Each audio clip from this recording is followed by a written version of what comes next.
This is crossing for his beloved Narraguagus River, where he spent countless times fishing, canoeing, boating on the approach to his last resting place.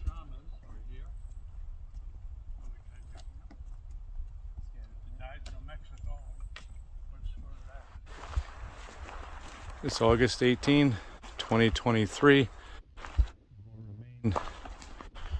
We're proceeding out to the Sinklebrook for a memorial for Nunn, beloved brother. Donald is here,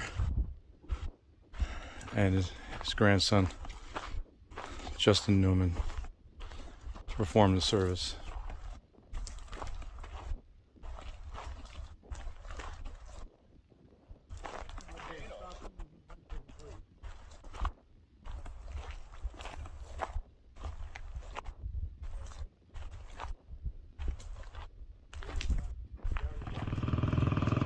Coming up onto Sinklebrook Burn, one of his favorite places.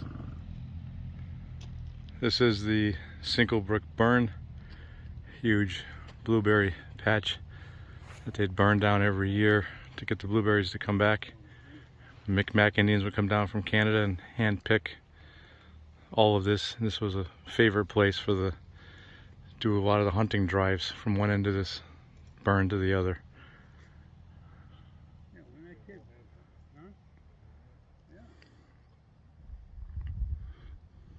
Still blueberries there today. The setting of a plaque in commemoration of the life of Richard E. Nunn at the Sinklebrook Berm, one of his favorite places in the whole world, favorite hunting spot. In the presence of Lead Mountain, Spruce Mountain, Prospect Mountain. Say when. Spreading a bed of ashes for the plaque. Some more.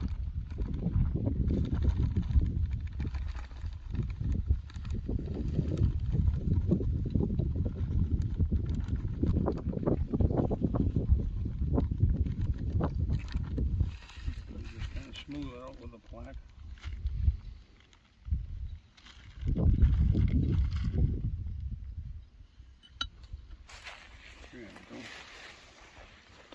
You want to play the song? Not yet.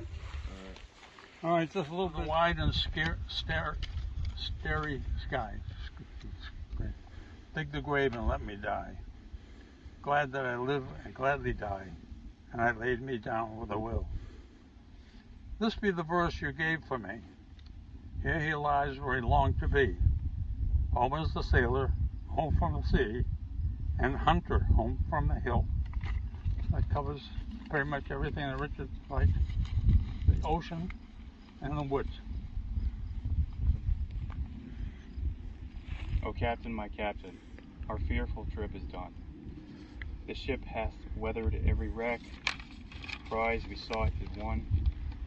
The port is near, the bells I hear, the people all exulting, while follow eyes the steady keel, the vessel grim and daring. But O heart, heart, heart, O the bleeding drops of red, where on the deck my captain lies, fallen cold and dead. O Captain, my Captain, rise up and hear the bells. Rise up, for you the flag is flung, for you the bugle trills, for you bouquets and ribboned wreaths, for you the shores are crowding, for you they call the swaying mass, their eager faces turn. Dear Captain, dear Father, this arm beneath your head, it is some dream that on the deck you've fallen cold and dead. My captain does not answer, his lips are pale and still. My father does not feel my arm, he has no pulse nor will. The ship is anchored safe and sound, its voyage closed and done. From fearful trip, the victor ship comes in with object won. Exult, O shores, and ring, O bells, but I with mournful dread walk the deck my captain lies.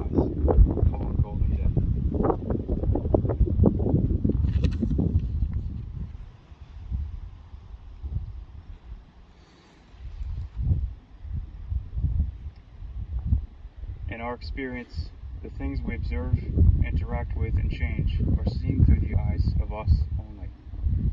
For this reason, they come with a unique interpretation. When we tell others of this experience, this gives an idea not only of the subject, but how we saw them, what they did for us, or how we changed ourselves and they changed us. If you will, I'd like to share my story of Richard Nunn, just how my sentiments reflect the impression he made on me and those around him. For many years, I did not know my grandfather well. The times we would spend together ended up more often harder to understand than easier. The generational gap wasn't just rooted in time, but in intrinsic values in society. However, as the time passed, my understanding of him gradually came together. Having the opportunity in my lifetime to learn and see how he approached the world, everyone in it showed me a personality and humanity that I've yet to see again with my own eyes. In the times that I had with Richard, what I saw was a manifestation of the person I wanted to be in every way.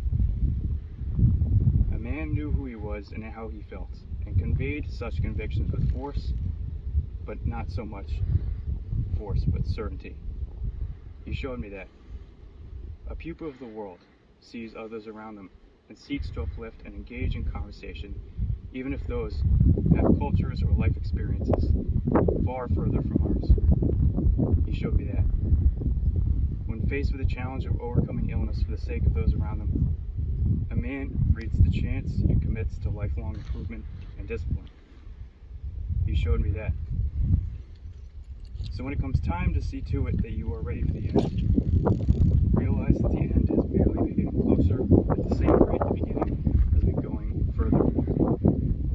To take the advice of Seneca, let us prepare our minds as if we come to the very end of life. And let us postpone nothing. Let us balance life's books each day. The one who puts the finishing touches on our life each day is never short of time. In my eyes, Richard was a man who lived by this principle without fail. Having the privilege to see what that looked like served to change my perspective on everything. Thank you. Very good. Well, it's had a lot of impact on all of our lives in different ways. Me, I really didn't get to know Dick until we went hunting together. And that's when his leadership and forcefulness kind of showed. They'd tell me to take off in a certain direction, and I was to follow those orders. And I was sometimes scared walking through the woods when I didn't know exactly where I was. But if I followed his directions and his advice, I came out to where I was supposed to be. So those years hunting, which is only a mere 1 week out of the year, you're in tight quarters in that cabin. You kind of know each other pretty fast, or else. And it also gave me time to also be with my father, because my father worked basically 6 days a week, 6 on the job, and then on Sunday was just a day off. But we really didn't do too much. That was his day off. So hunting to me was kind of a critical part of my life then, and is to a little bit now. But I like the spot where we got the Cedar Mountain in the background over here, that god-awful Pleasant Mountain, which is the hardest thing to climb. And of course, you got back here, Humpback Mountain or Lead Mountain. So I think he's in a good spot. This is where he would like to be. And this is when the sun shines in the east over here. You'll have a look at all the blueberry bushes covered with frost, and just be glittering so strong that when I had a deer one time in that direction, I couldn't look. I had to take my glasses off, put them back on again, and then I could finally see what I was doing. So this is a beautiful spot that you see the upcoming morning sun, and of course in the background here when it sets. So I like it. What I like to do is